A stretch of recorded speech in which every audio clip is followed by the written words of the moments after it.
Body parts for sale. Is the human body still sacred, or have we made it a commodity? Wired magazine estimated a human body being worth $46 million. So monetizing has become common. Your body is a temple, but when we need a body part to survive, are we reduced to machines? What about reproducible, regenerational body parts, cell harvesting, and DNA? Do you need an intellectual property lawyer before going to surgery, or even after you die?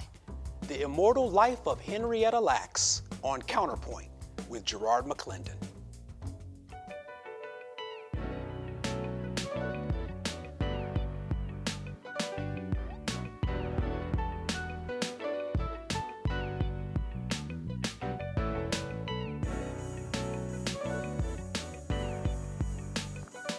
Can a hospital harvest your cells without permission?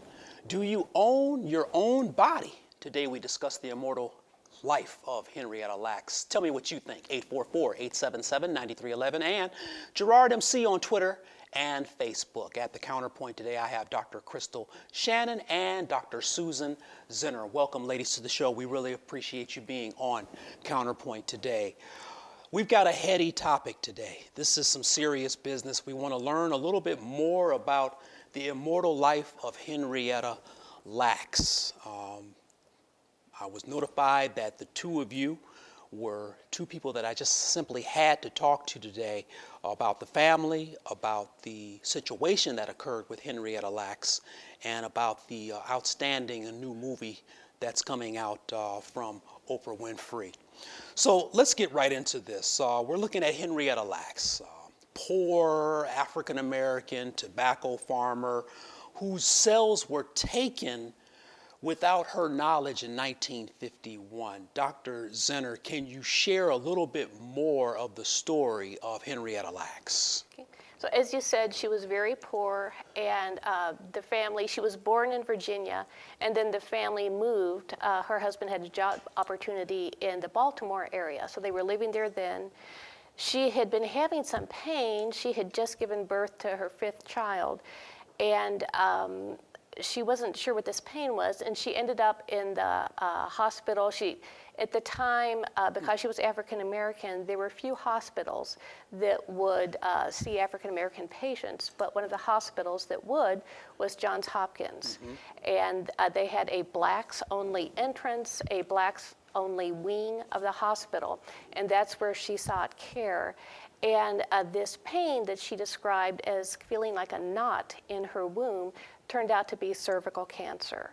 And she was seen by a doctor there, and because it was diagnosed at a late stage, very quickly went downhill, and she was not, it progressed so quickly that she died, I think, was it just a few months? Just a few months later. After being seen in the hospital. And so what takes place before those few months, before she passes away? Right, and so that's really the crux of what the book is about.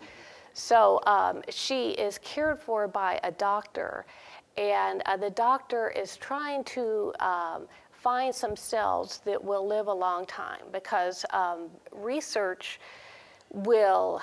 is looking for a line of cells that, what they're looking for, called immortal cells, cells that will live a long time, which will allow medicine to move forward, but you need the same cells to see whether the drugs you're investigating, everything that you're doing, what the effect will be, and that's only possible when you have cells that live a very long time. So they were looking for, wow, so it's like Henrietta Lacks was an experiment in more ways than one. They're looking for immortal cells. Did they know that Henrietta Lacks was going to pass away soon? I mean, was this uncharted territory in terms of cervical cancer? Well, it was a late stage cancer, so it was not a good diagnosis. Right.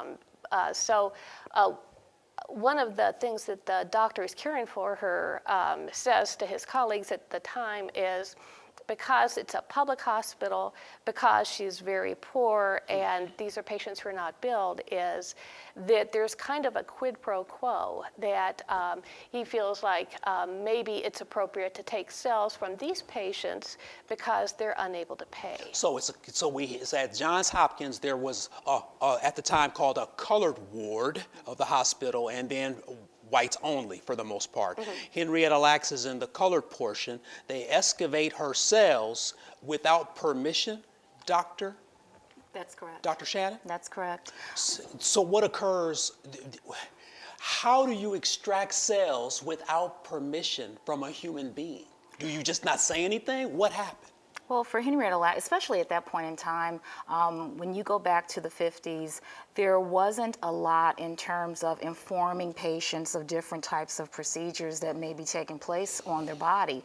And at that point, Henrietta was very ill, and in order to even determine whether or not she had the cancer cells, they had to obtain some of those cells from her. They had to evaluate her to determine whether or not she even carried those cancer cells. So they were And that's when it was unaware at the time. That's correct.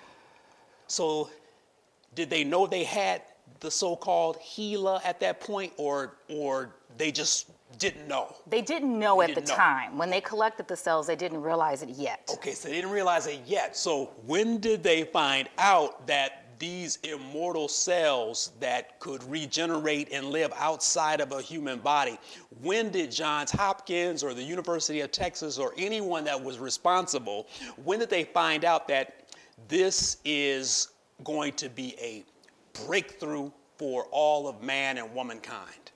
That actually didn't occur until quite some time later. Once they harvested the cells and they continued to do some evaluation on the cells, if you remember, Dr. Zinner mentioned that Henrietta, unfortunately, she didn't live very long after the diagnosis because the cancer was so advanced.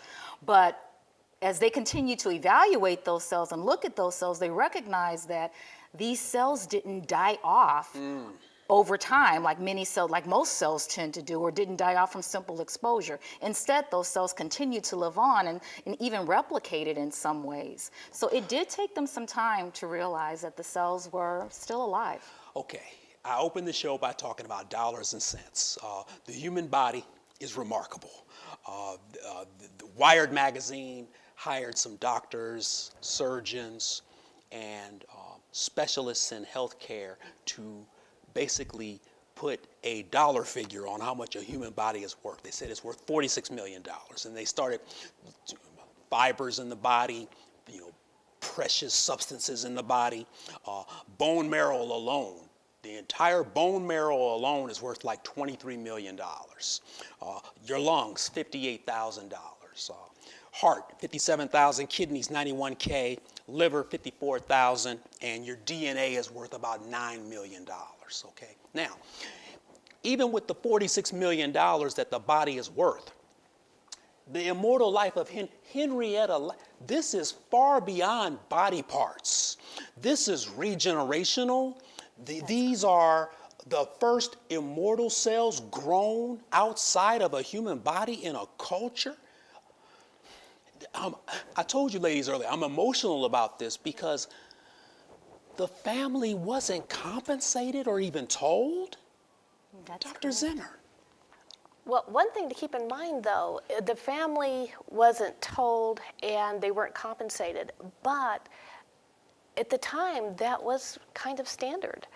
So no matter what the race of the person was, this might have happened anyway. And in fact, there's a case from 1990, so decades later, there was a case of a man who had leukemia.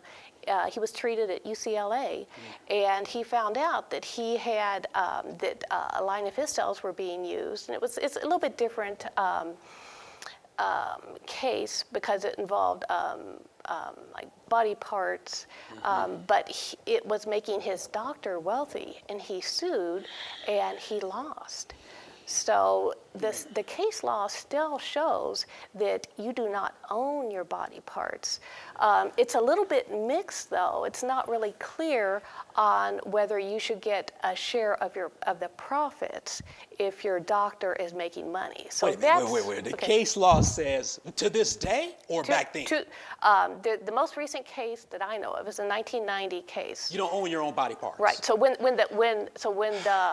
like if you went for a biopsy or something like that, and they took a lump off your body that was questionable, that is not yours. That's not yours. Right. So I was diagnosed with cancer a few years ago, seminoma cancer. Went through 3 cycles of chemo. They found a tumor on my aorta, shaped like a butterfly. So they removed the tumor, and jokingly, I said, "Can I keep the tumor?" All right, pretty gross, right? Of course, the surgeon said, "No, of course you can't keep the tumor." So I understand now that's got to go to research. That's not something that I own. It wasn't malignant, thank God. But case law says that I can't have something that came from my own body. Why is that? Is it because of research? A lot of it's disposed of. Probably a small amount may be kept on file in case, like, for instance, if you were to be diagnosed with cancer again, they might want that for, just to have that in your medical history. But the courts have said that what the hospital takes is not yours. What's the takeaway, Dr. Shannon? When you first heard about this story, I'm going to be closing my first segment here shortly. What did you think? As a doctor, what did you think about Henrietta Lacks and the entire family? What was going through your mind? Well, I'm a nurse first, and as a nurse, part of our nursing DNA says that everything we do is supposed to be about patient advocacy. So learning about the story of Henrietta Lacks, I questioned where was the patient advocacy in all of this. Now, understanding, historically in terms of informed consent and how things changed over the years, there wasn't a lot of informed consent that was readily available prior to the 70s. And that is actually around the time when Henrietta Lacks' family started to learn more about what eventually happened with her. Yeah. So I think it's patient advocacy. We're going to talk more about this after the break. I just want to point this out, and I'll point it out after the break as well. Without these immortal HeLa cells, we don't have certain cancer meds, we don't have chemo. Polio vaccine comes from HeLa cells. Gene mapping, in vitro fertilization, cloning. And so Henrietta Lacks, extremely important. We're all indebted to her. And the world needs to know about this. And they can learn a little bit more after the break. Can a hospital harvest your cells without permission? Do you own your own body? We're talking about the immortal life of Henrietta Lacks. We'll be back in a moment. Tweet me, post on Instagram, or send me a message on Facebook. Let's start the conversation. Your voice is important on Counterpoint.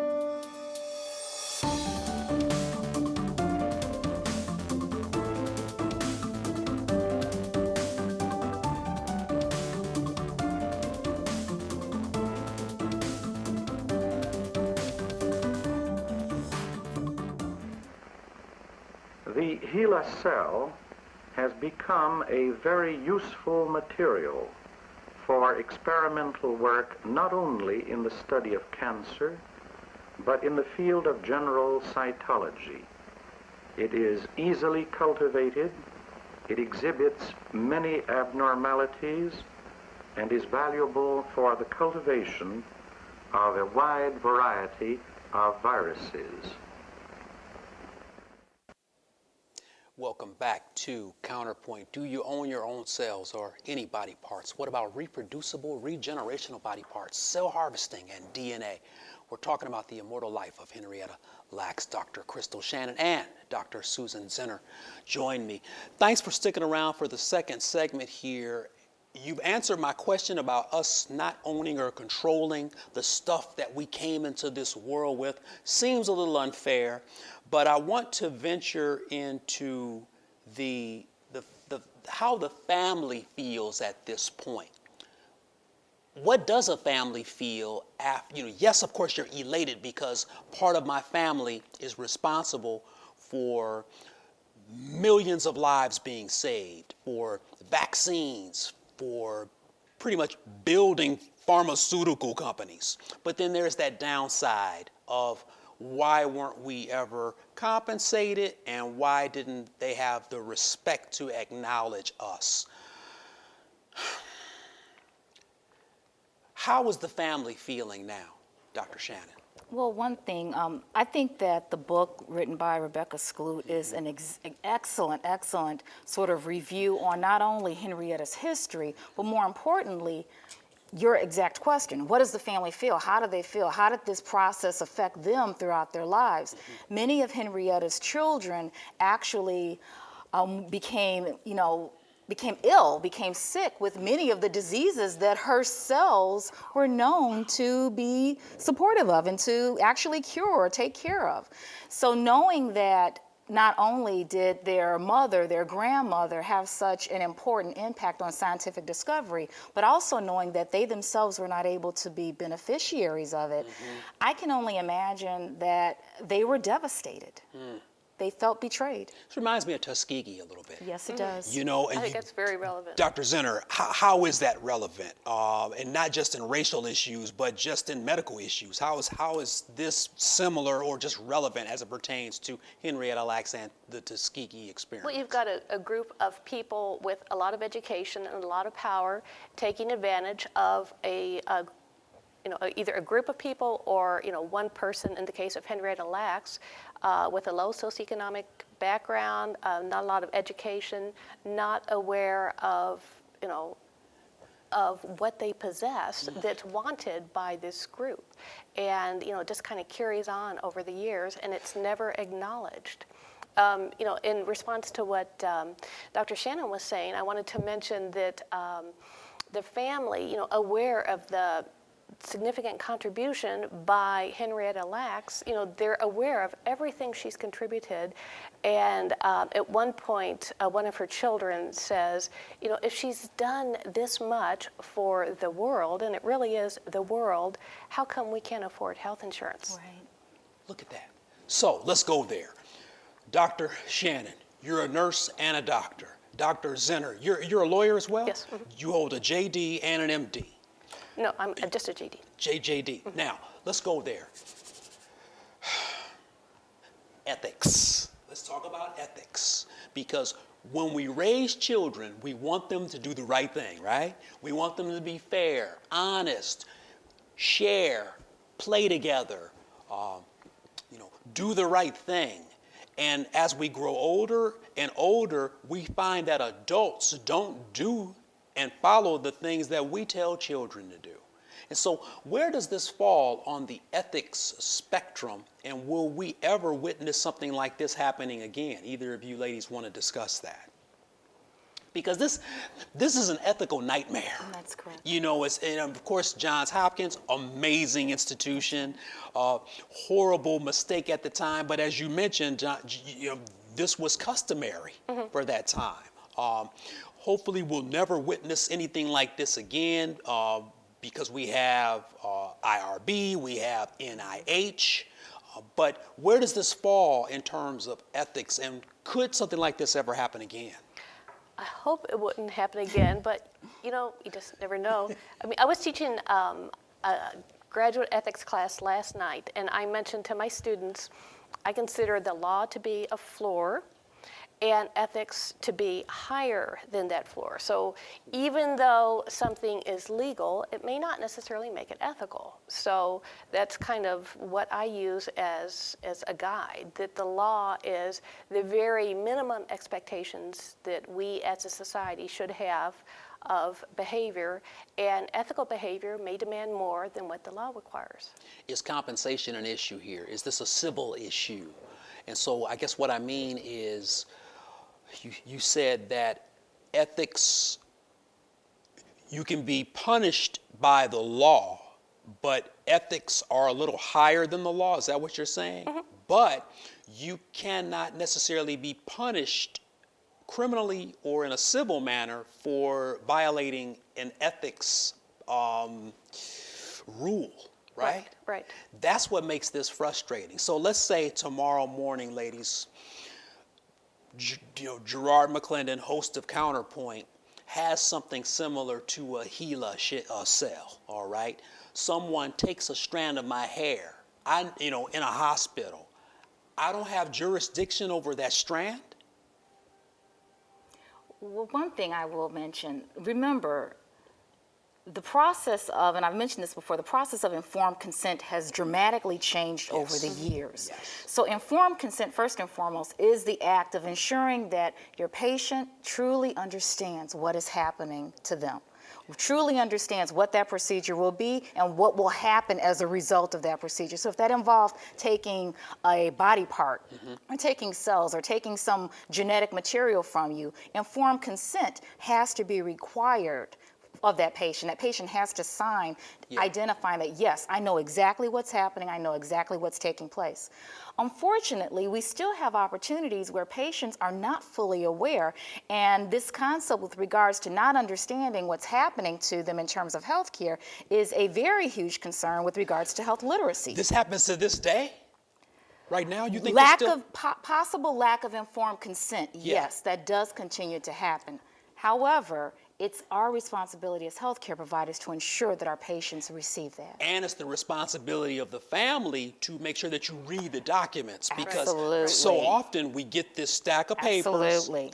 it's consent, That's and it right. could be for surgery or it could be for just making sure that the doctor takes care of you that day, and we just kind of sign away Right. without reading. It could be 2 or 3 pages, we didn't fine print, and we never read it.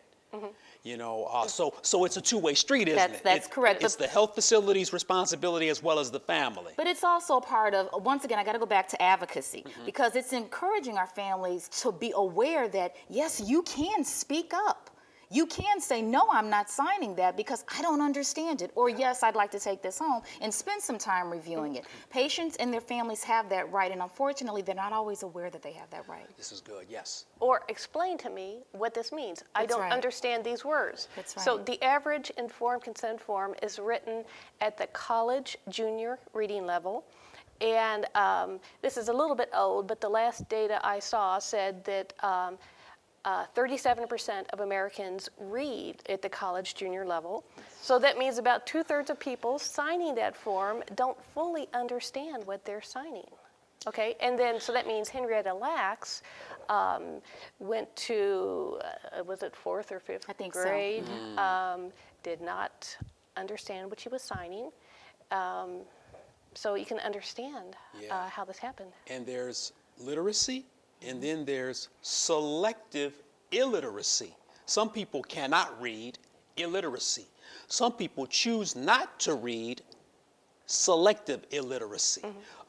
Once again, health facilities' responsibility, as well as making sure that the family knows what they're signing, and then the family making sure as well. Cells bought and sold by the billions. Henrietta Lacks, by the billions. And Henrietta is virtually an unknown person whose family couldn't afford health insurance. Think of that. This is worse than like college or professional sports, where they use you up for 5 years, pay you a few million, make billions off of you, and then you get CTE at 50 years old and you lose your memory or enter dementia or Alzheimer's. This is worse than that.